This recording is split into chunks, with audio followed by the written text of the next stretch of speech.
Hello everyone, this is Attack the Backlog, the podcast where I, Marc, tries to make a dent in their backlog one game at a time. This is episode 29, Resident Evil 2 Remake, which originally came out on January 25th, 2019 for Xbox One, PlayStation 4, and PC. I played it on Xbox One and absolutely loved it. How much did I love it? Well, the game scared the shit out of me, and yet I still finished it. Not only did I finish it once, I finished it twice.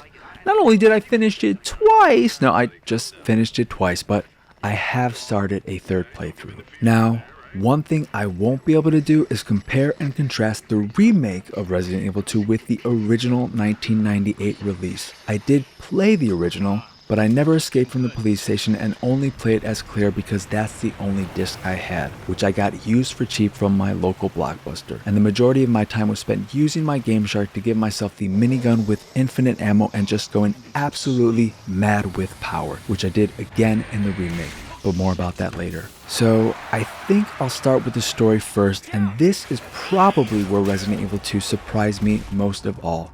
Having played through the remake of the first game recently, finding the characters in that game mostly throwaway, it's not that I disliked them, I just didn't care about them and their personal stories as much as the world building and little tidbits I'd get through the journals and the like. So I didn't expect much from Resident Evil 2. However, I found myself liking every character in Resident Evil 2 from the very beginning. And that's because the voice acting and performance capture across the board is excellent. The voice acting in Resident Evil Remake was fine and unquestionably better than the original, but it was still, and I have to believe purposefully, on the campy / cheesy side, and it's hard to care when that's the case. Resident Evil 2, on the other hand, takes itself much more seriously and it works. Also, while I like every character in Resident Evil 2 because they're all well acted, I don't like every character. In other words, Police Chief Irons is the kind of trash that other trash throws away because he's that damn trashy. But I'm getting ahead of myself. I want to particularly highlight Christopher Watson's work as Marvin Branagh, who gives 110% every second he's on screen as the veteran cop who helps you when you first arrive at the station. Of all the characters in the game, Marvin grabbed me most of all, and I appreciated the subtle differences in his performance depending on whether you were playing as Leon or Claire. With Leon, Marvin is a bit more rough, showing his seniority as a fellow cop giving orders and expecting them to be followed without question. But when dealing with Claire, Marvin is more gentle and compassionate because she's just a young woman, a college student, looking for her brother. Speaking of differences, while both playthroughs start off the same way,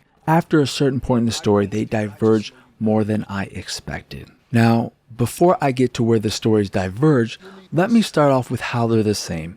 I played as Leon during my first playthrough, mostly because I only ever played as Claire in the original PlayStation release and wanted to give Leon a spin. And you can spin in 180 degrees, which is a half spin, but still a spin.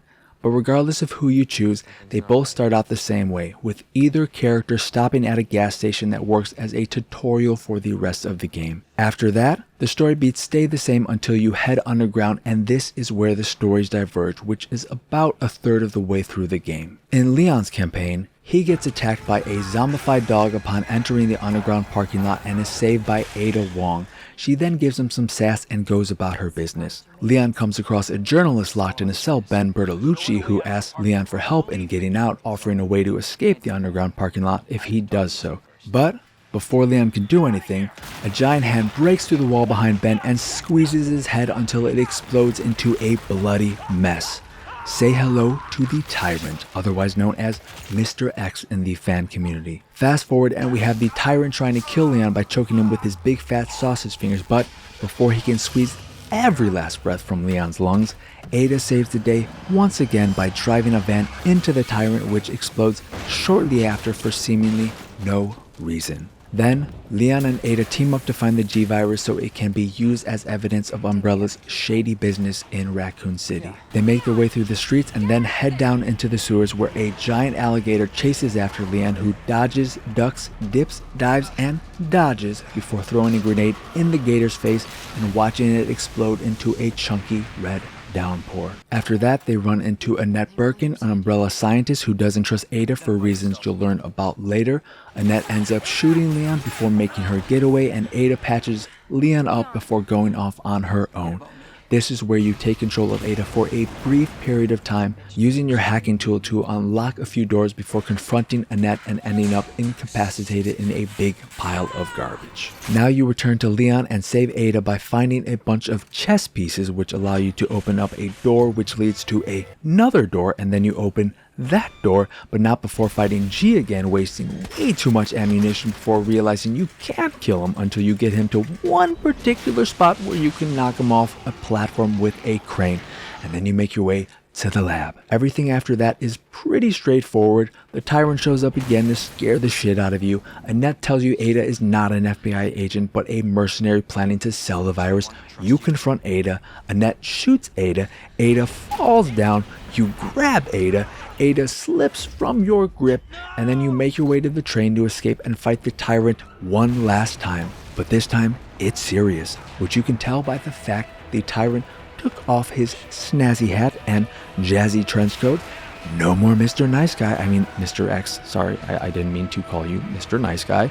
The fight lasts a little while until Ada throws you a rocket launcher to blow the Tyrant's face and torso away. Disclaimer, you, Leon, did not see who threw the rocket launcher, so you're still heartbroken over the sudden death of Ada, the beautiful woman who kissed you earlier, because why not? There's zombies and shit everywhere. Also, have you seen Leon? He's kinda super attractive. The end. So how does Claire's story differ from Leon's? Well, first and foremost, as far as Claire is concerned, Ada Wong doesn't exist. You never see her or hear any mention of her throughout the entirety of Claire's campaign. Instead of running into Ada underneath the police station, Claire finds a young girl, Sherry Birkin, who is hiding from the zombies, her father in particular, scientist William Birkin, who transformed himself into G after injecting himself with the G virus. Speaking of G, while the Tyrant shows up in Claire's playthrough, G ends up killing the Tyrant about halfway through her campaign, and that was when I realized, wait, these two playthroughs are way more different than I thought they were going to be. I thought the Tyrant was going to be the big bad for both characters, but that is not the case, and I love the game for that. I can't speak for the original game, having never finished it, but I've been told this wasn't the case in the original game. In addition to G being the big bad for Claire as opposed to the Tyrant, instead of playing as Ada, you play a short segment as Sherry, who is kidnapped by Police Chief Brian Irons, a despicable human being who is revealed to be a serial killer and is just the worst of the worst. When playing as Sherry, you have to find a way to escape the orphanage, which is where Irons takes Sherry after kidnapping her, and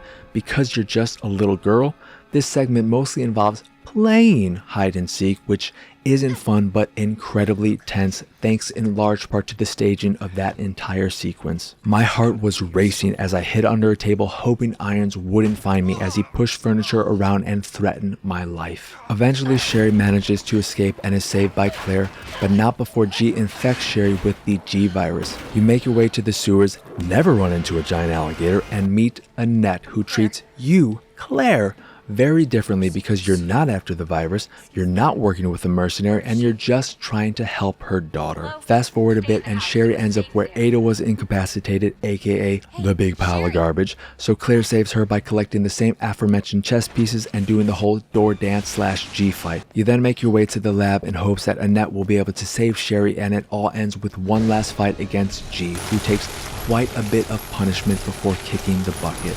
Once dead, you get on the train with Sherry, pick up Leon, and ride off into the sunset. Of the two campaigns, I prefer Leon's because I think the Tyrant is a more interesting and much scarier antagonist. G is a giant wrecking ball who doesn't have a single thought in the world, but the Tyrant is smarter than the average zombie, and because of that, he scared the shit out of me. Having a giant man-like being chased after me in a slow, sometimes fast walk is very unpleasant and had me sweating multiple times throughout my playthrough as Leon. Knowing after a point he could show up without warning was terrifying and something lost from Claire's campaign once the Tyrant was eliminated. Sure, G is scary, but G only ever shows up to fight and then leaves. You aren't being stalked by G, you don't hide in rooms from G hoping his footsteps get quieter and quieter instead of louder and louder, and holy shit, he's just outside the door, what are we gonna do?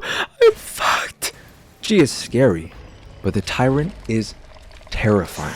That said, I do think it's worth playing through the game at least twice to get both sides of the story, and because they're as different as they are, it won't feel like a complete retread.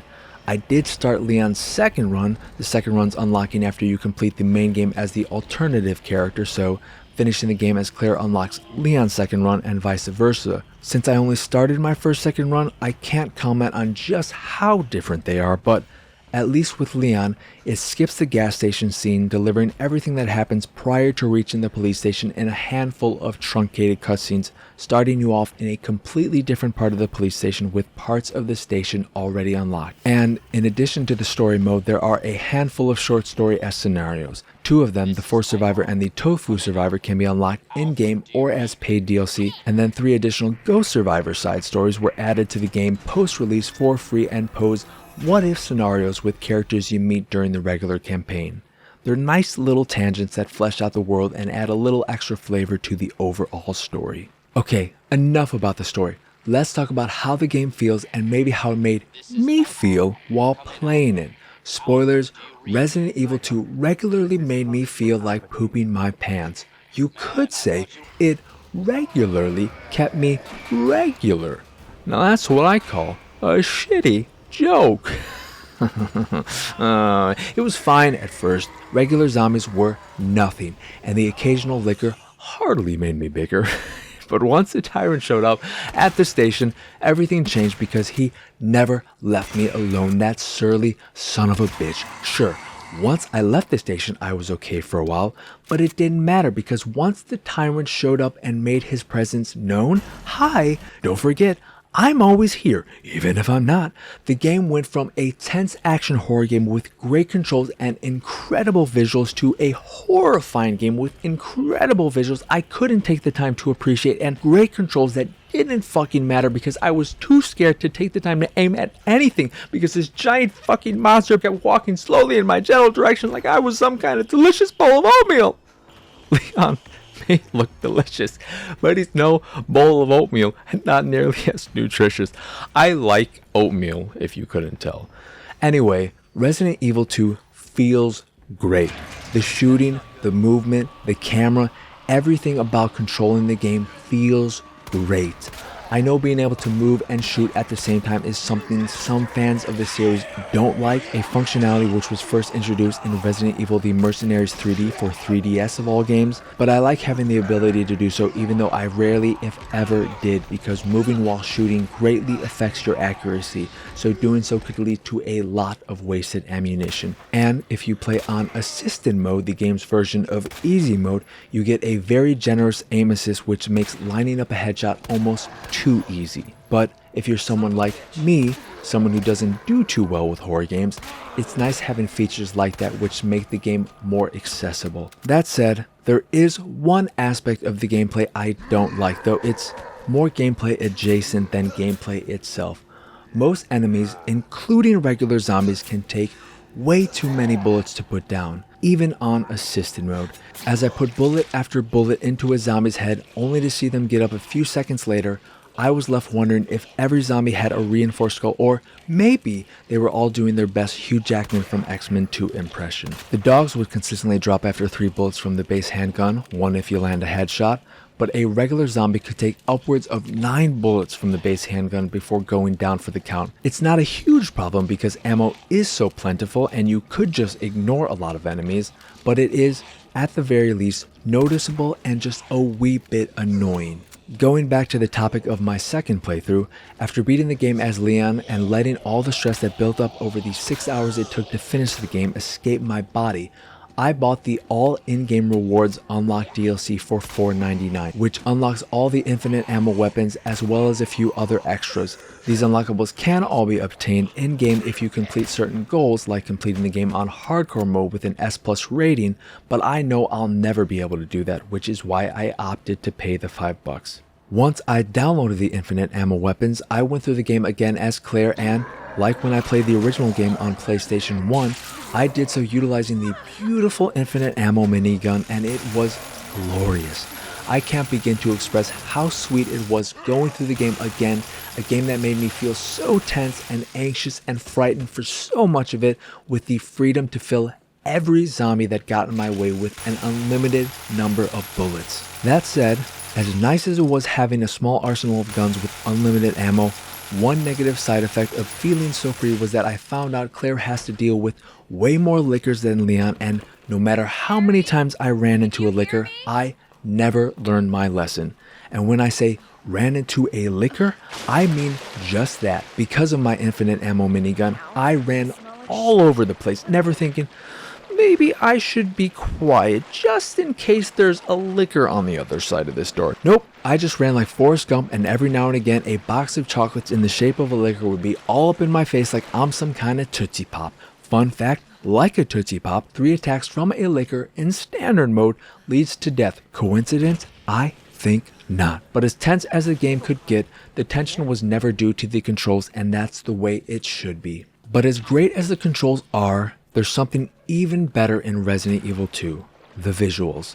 Resident Evil 2 is one of the best looking games I've ever played, maybe the best. The character models, the environments, the lighting, the way the game seamlessly transitions from cutscene to gameplay, every part of the game is so meticulously put together, and it's because of this incredible attention to detail that I was always engrossed and in the game. Nothing could distract me while I was playing because I was in awe of every single part of the world they created, and if there was a way to just walk around the police station and all the environments without the worry of a zombie attacking me, I'd gladly take a stroll through this small chunk of Raccoon City. There are visually impressive games, and then there's Resident Evil 2. Going back to the gameplay, one of the weirdest things about Resident Evil 2, something I had a hard time wrapping my head around, is that you can upgrade your inventory to 16 slots when all is said and done.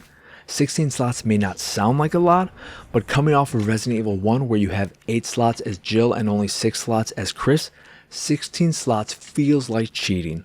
During most of my first playthrough, I still treated my inventory like I only had a handful of slots, carrying only one gun and one healing item, making sure I always had more than enough open spaces for any items I came across before hitting the next safe room. Also, when playing on assisted mode and standard mode, you don't have to worry about ink ribbons because they don't exist.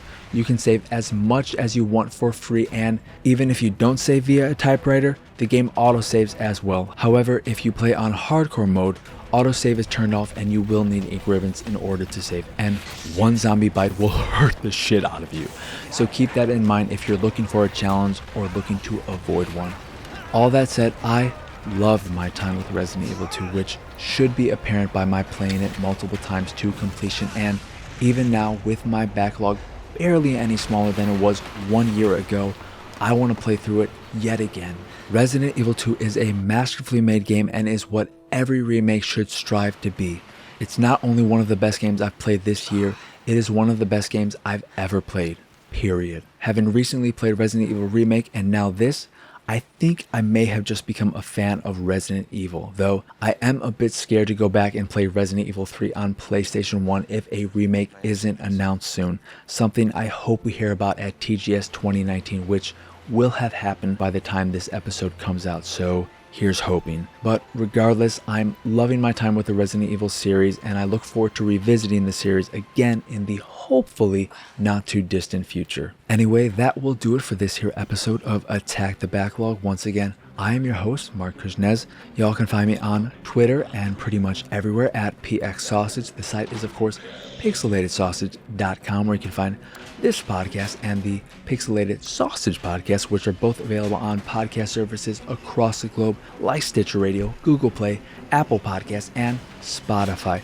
And if you'd like to check out the video version of this here show or the Pixelated Sausage podcast, you can go over to youtube.com/pixelatedsausage and watch them both there. If you'd like to check out the art I make, you can go over to pxsart.com. If you see something you like, click the link and it'll take you to where you can purchase a print of the piece you fancy. And if you fancy the site in general and anything that we do, please go over to patreon.com/pxs and support us that way. As always, thank you for watching or listening. I hope you enjoyed this here episode, and I hope you have a wonderful, wonderful rest of your day.